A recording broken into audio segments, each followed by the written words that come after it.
बिस्मिल्लाहिर्रहमानिर्रहीम। अस्सलाम वालेकुम स्टूडेंट्स। आज जैसे कि कल हमने बात ख़त्म की थी कि अब हम आगे इलेक्ट्रॉनिक कॉन्फ़िगरेशन करेंगे। मैंने आपको टेबल का तरीका भी बता दिया था, ये सब आप ख़ुद बना के देखेंगे अपनी कॉपीज़ में कि ये बनता है आपसे ठीक से। इसी तरह से आपने एनर्जी का ट्रेंड रखना है, आपके लिए आसान होगा इस तरह से एनर्जी के ट्रेंड को देखना। और इलेक्ट्रॉनिक कॉन्फ़िगरेशन इंपॉर्टेंट है। एलिमेंट्स की आ जाती है कि थ्योरेटिकल तो नहीं आता, लेकिन जैसे अप्लाई करने के लिए आ जाता है कि आपको एटॉमिक नंबर दे दिया जाता है, एलिमेंट का नाम दे दिया जाता है, तो आपको उसकी कॉन्फ़िगरेशन लिखनी होगी। तो इलेक्ट्रॉनिक कॉन्फ़िगरेशन करके देखते हैं कैसे करते हैं। यहाँ हमारे पास ये उसने बताया हुआ लिखने का तरीका NLX। N is the principal quantum number, L is the azimuthal, जिसमें ये शेल बताएगा, ये सब शेल बताएगा, X will be number of electron present in a sub shell. तो हमारा जो पीरियोडिक टेबल है, we know that it is started from hydrogen से स्टार्ट होगा and gradually the atomic number increases. जैसे जैसे एटॉमिक नंबर इंक्रीज़ होगा, basically atomic number is the number of proton and we know that the number of proton are equal to the number of electron. So जितना उसका atomic number है, we have those electron, हमारे पास वो electron होंगे जो उसका atomic number है। तो फर्स्ट एलिमेंट हाइड्रोजन है, तो obviously we will start from the lowest energy level according to the ऑफ बर्ग principle. First the lower energy level will be filled, then it will jump to the higher level. तो hydrogen का 1 atomic number 1 electron, तो it will be 1s1। Helium 2, तो ये हो जाएगा 1s2। तो पहला शेल कंप्लीट हो गया। हमें पता है जो फार्मूला हमने देखा था 2n² का, उसमें पहले शेल में 2 ही मैक्सिमम इलेक्ट्रॉन आते हैं, उसके बाद किसमें जाएगा 2s में, 1s के बाद 2s में। तो यहाँ लिथियम 3 पे है, तो लिथियम होगा 1s2 2s1। यहाँ उसने 1s2 की बजाय, आपकी बुक में अगर आप देखें तो उसने हीलियम लिख दिया। हीलियम किस लिए? जो नियॉन गैसेस होती हैं उनके आउटर मोस्ट शेल कंप्लीट होते हैं, जो नोबल गैसेस होती हैं, हमें उनके आउटर मोस्ट शेल कंप्लीट होते हैं। जब आउटर मोस्ट शेल कंप्लीट हो जाता है तो हम उसकी जगह पे वो शेल लिखने के बजाय वो नोबल गैस भी लिख सकते हैं। अगर आपको वो नोबल गैस की कॉन्फ़िगरेशन या याद होगी कॉन्फ़िगरेशन किस नोबल गैस की है, तो आप वहाँ कॉन्फ़िगरेशन की जगह नोबल गैस को लिख सकते हैं। हीलियम के lithium, beryllium and so on, इस तरह से आप इसको करते जाएंगे। हाँ, जब कार्बन पे बात आएगी तो 2p में जो इलेक्ट्रॉन जाते हैं उसको आपने डीजनरेट ऑर्बिटल की तरह लिखना है। जैसे 6 इलेक्ट्रॉन है तो ये होगा 1s2 2s2। 4 इलेक्ट्रॉन हो गए, 2 बचेंगे, वो 2p में जाएंगे। लेकिन चूंकि हमारे पास 3 p डीजनरेट ऑर्बिटल्स होते हैं, 2px 2py और 2pz, तो px में एक जाएगा, py में एक दूसरा जाएगा, according to the Hund's rule. तो आगे कुछ और एलिमेंट्स को हम देख लेते हैं, कुछ एक्सेप्शंस भी आपको नज़र आएंगे। अच्छा जी, अगर मैं ग्रेजुअली चलती जाऊँ, या नियॉन के बाद आर्गॉन आ गया है, जो कि हमारे पास नोबल गैसेस हैं। आर्गॉन की ये कंप्लीट हो गई configuration 3s2 3p 6 outermost shell complete हो गया, तो यहाँ उसने इसकी कॉन्फ़िगरेशन में आर्गॉन लिख दिया 19 पे, पोटाशियम 19 आर्गॉन लिख दिया। अच्छा, उसके बाद ये एक्सेप्शनल केस आ गया विनेडियम के बाद। अगर आप क्रोमियम को देखें तो 24 इसका एटॉमिक नंबर है, आर्गॉन लिख दिया उसने, जिसमें 3s2 3p6 तक कॉन्फ़िगरेशन कंप्लीट हो जाएगी। अगर आप चाहें तो उसको खोल के भी लिख सकते हैं। खोल के लिखने के लिए आपको थोड़ी सी आसानी हो जाएगी, इस तरह से आपको थोड़ा रट्टा लगाना पड़ेगा कि ये जो 3s2 3p6 है ये किस नोबल गैस की कॉन्फ़िगरेशन है। अच्छा, क्रोमियम 24 है। इसके अकॉर्डिंग अगर आप वेनेडियम को देखें जो इससे ऊपर है 23, तो उसमें इलेक्ट्रॉन है 4s2 3d3। s कंप्लीट हो गया, हमें पता है 4s का एनर्जी लेवल 3d से कम है। वैसे तो थर्ड शेल पहले आता है, फोर्थ बाद में आता है, तो फोर्थ को हायर होना चाहिए था, लेकिन इसका जो d ऑर्बिटल है उसकी एनर्जी हाई हो जाती है s की निस्बत, इसीलिए 4s में इलेक्ट्रॉन पहले जाता है और 3d में बाद में। इसीलिए पहले यहाँ देखें तो फिलिंग जो स्टार्ट हुई है वो s में स्टार्ट हुई है। तो 4s1, अगर आप पोटाशियम का देखें तो ये 4s1 हुआ। स्कैंडियम 21 को देखें तो 4s2 और s कंप्लीट हो गया। अगर अगला इलेक्ट्रॉन अब जाएगा d में 3d1। वनेडियम को अगर आप देखें तो 4s2, अब ये 2 का गैप है, अगर आप समझें तो कंसेक्टिव नहीं जा रहे, ये 2 के गैप से मैंने बीच में एक मिस किया है, क्योंकि उसको डिस्कस करना इतना ज़रूरी नहीं था। बहरहाल जब आपको आएगा कोई भी एटॉमिक नंबर का एलिमेंट आ जाता है तो उसकी कॉन्फ़िगरेशन आपने उसी तरह से लिखनी होगी। तो वनेडियम 23 पे अगर आप देखें तो 4s2, अब यहाँ 3d 3 इलेक्ट्रॉन आएंगे। इसके बाद जो अगला इलेक्ट्रॉन आना चाहिए वो कहाँ आना चाहिए था, कन्फिग्रेशन होनी चाहिए थे 4s2 3d4, लेकिन इन फैक्ट कन्फिग्रेशन क्या हो जाती है 4s1 3d5। बात समझ रहे हैं आप। मैंने कहा कि क्रोमियम के केस में अगर आप वनेडियम और क्रोमियम में देखें तो ये इसके बाद यही आता है। अब 3 के इलेक्ट्रॉन 4 हो जाते हैं तो हमारे पास कन्फिग्रेशन ये होती है, लेकिन इन फैक्ट कन्फिग्रेशन ये वाली है। अब ये क्यों है, इसमें जो एक रीज़न ये है कि हाफ फिल्ड ऑर्बिटल्स एम्प्टी और the fully filled orbitals are more stable than the partially filled orbitals.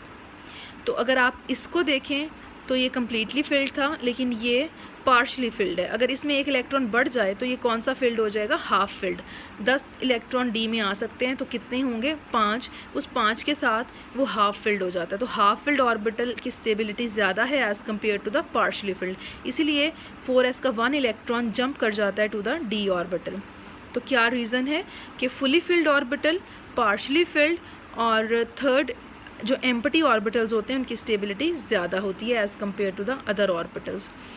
यही एक्सेप्शनल केस हम आगे जाके फिर देखेंगे। अगर आप निकल को देखें विच इज़ 28, तो इसकी कन्फिग्रेशन है 4s2 3d8। 28 के बाद फ़ौरन कॉपर की आ जाती है विच इज़ 29 एटॉमिक नंबर है।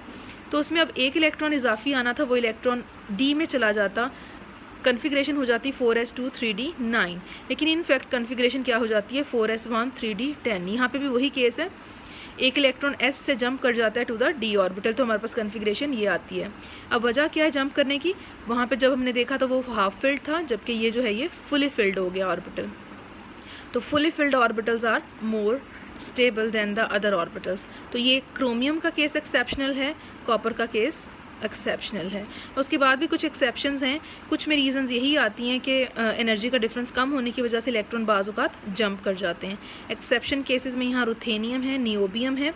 अगर आप 41 को देखें तो यहाँ पे भी s का एक इलेक्ट्रॉन जंप किया हुआ है टू द 4d4 पे। इसी तरह रुथेनियम का केस है, ये 5s1 4d7। यहाँ पे वो हाफ फिल्ड और फुली फिल्ड का रीज़न एप्लीकेबल नहीं है। यहाँ सिर्फ आप ये रीज़न दे सकते हैं कि एनर्जी डिफरेंस कम होने की वजह से बाज़ औक़ात इलेक्ट्रॉन यहाँ से जंप करके डी में चला जाता है। अच्छा, कुछ इंपॉर्टेंट है इसमें से एलिमेंट्स जो ऑलरेडी आपको एग्ज़ाम में आ चुके हैं 5 ईयर पेपर में। तो उसमें एक लेंथनम का केस है, ब्रोमीन है मेरा ख़्याल है, यूरेनियम है। तो इस तरह के कुछ और एलिमेंट्स हैं, 5 ईयर पेपर को भी कंसल्ट कर लीजिएगा। तो इसमें कॉपर, क्रोमियम जो एक्सेप्शनल केसेस हैं ये भी इम्पॉर्टेंट है। ये कन्फिग्रेशन थी, मैंने अपनी तरफ से तो क्लियर कर दिया, लेकिन फिर भी अगर आपको कोई मसला हो तो दोबारा इसको डिस्कस कर लीजिएगा। और पीरियोडिक टेबल में अगर आप बुक को देखें तो आपको बुक में पीरियोडिक टेबल के सारे एलिमेंट्स की कन्फिग्रेशन नज़र आएगी। उस कन्फिग्रेशन को आप एक बार देख लीजिएगा। एटॉमिक नंबर आपको दिया जाएगा, लेकिन एटॉमिक नंबर के साथ उसको फिल करने का तरीका आना चाहिए। जैसे कुछ एक्सेप्शनल केसेस हैं तो आपको पता होना चाहिए इलेक्ट्रॉन कहाँ जा रहा है। अच्छा जी, नेक्स्ट टॉपिक है डेवलपमेंट ऑफ पीरियोडिक टेबल। जो आज हमारे पास पीरियोडिक टेबल हमारे सामने है वो किस तरह से डेवलप हुआ, ग्रेजुअली किस किस ने उसमें कंट्रीब्यूट किया, किस किस साइंटिस्ट की कंट्रीब्यूशन थी, और फाइनली हमारे पास अरेंज्ड फॉर्म में किस तरह हमारे सामने आया। Firstly the periodic table was arranged on the base of the atomic mass. ये समझा जाता था कि उनका जो रेपिटेशन बिहेवियर है, जो केमिकल्स में सिमिलैरिटी आती है, प्रॉपर्टीज़ में सिमिलैरिटी है, उनकी केमिकल बिहेवियर में सिमिलैरिटी है, उसका जो रीज़न है दैट इज़ एटॉमिक मास। ये उस वक्त समझा जाता था जब डेवलपमेंट पीरियोडिक टेबल की स्टार्ट हुई।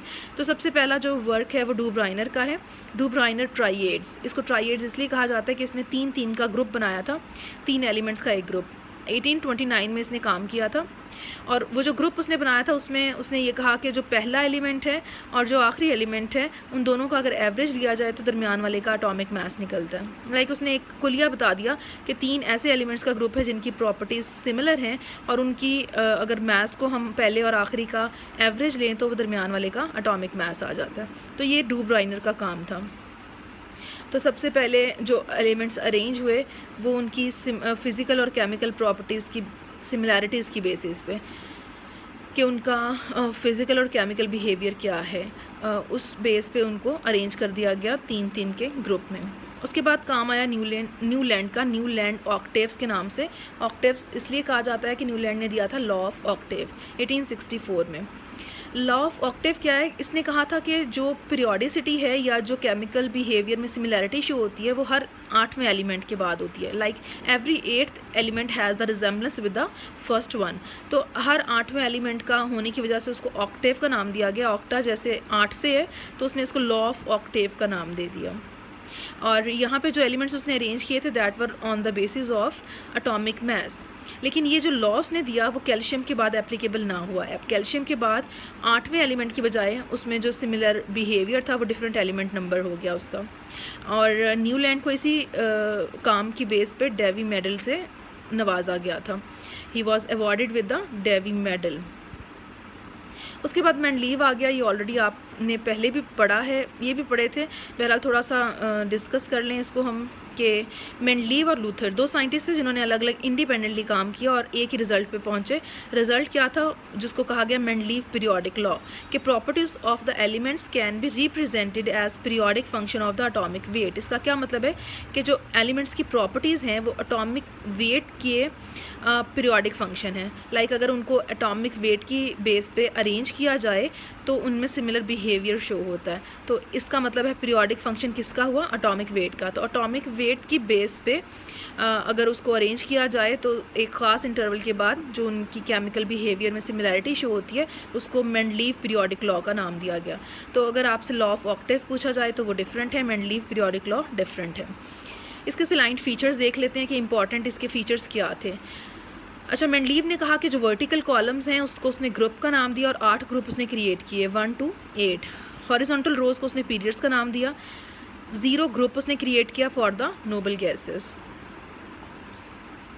उसके बाद उसने ये बताया कि कम से कम 1 यूनिट का डिफरेंस होगा हर एलिमेंट में। जैसे हम अगर एटॉमिक मास को देखें तो अगर किसी का 18 है तो नेक्स्ट लाजमी तौर पे 19 होगा, 1 यूनिट का डिफरेंस लाजमी होगा।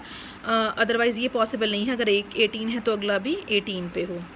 अच्छा, नेक्स्ट के ही left the blank spaces in the periodic table. उसने कुछ ब्लैंक स्पेसेस छोड़ दी, जगह गैप छोड़ दिया उन एलिमेंट्स के लिए जिसकी उसने प्रॉपर्टीज़ तो प्रिडिक्ट कर दी कि इस तरह से हो सकती हैं, लेकिन उसका नाम वो नहीं बता सका। तो जैसे जर्मेनियम आया, बाद में डिस्कवर हुआ, लेकिन उसको उसने एका सिलिकॉन का नाम दिया। एका सिलिकॉन, सिलिकॉन से पहले आने वाला। तो इस तरह से उसने कुछ एलिमेंट्स की जगह छोड़ी जिनकी प्रॉपर्टीज़ को उसने प्रिडिक्ट कर दिया था, लेकिन वो डिस्कवर बाद में हुए। Next, when no space for the known elements. अच्छा, जब उसके पास उसने देखा कि कुछ नोन एलिमेंट्स हैं और नोन एलिमेंट्स के लिए पीरियोडिक टेबल में जगह नहीं है, तो उसने क्या किया, उनके एटॉमिक वेट्स को मल्टीप्लाइंग फैक्टर, एक ख़ास कोई ऐसा फैक्टर से मल्टीप्लाई किया जिससे वो किसी गैप में एडजस्ट कर दिए गए। लाइक आप कह सकते हैं कि उसने एटॉमिक वेट्स को चेंज किया ताकि वो एलिमेंट्स को उन गैप्स में एडजस्ट कर सके जो उस वक्त डिस्कवर हो चुके हुए थे। इसके कुछ एडवांटेजेस। अच्छा, इसमें इनऑर्गेनिक में थोड़ा सा अगर आप देखें तो आपको डिफरेंस महसूस होगा। ऑर्गेनिक की निस्बत वहाँ कुछ चीज़ें कॉन्सेप्चुअल ज़्यादा हैं, यहाँ पे थ्योरेटिकल वर्क ज़्यादा है। तो बेहतर है थ्योरेटिकल वर्क मेरे लिहाज से याद करना थोड़ा सा मुश्किल होता है। तो अगर आप इसको रोज़ के रोज़ तैयार करें तो इट विल बी बेटर। आप इसको रोज़ तैयार करें और रोज़ याद करें जो आपको मिलता है। अदरवाइज़ जब पाइल अप हो जाएगा तो इतना थ्योरेटिकल वर्क आपके लिए पॉसिबल नहीं हो।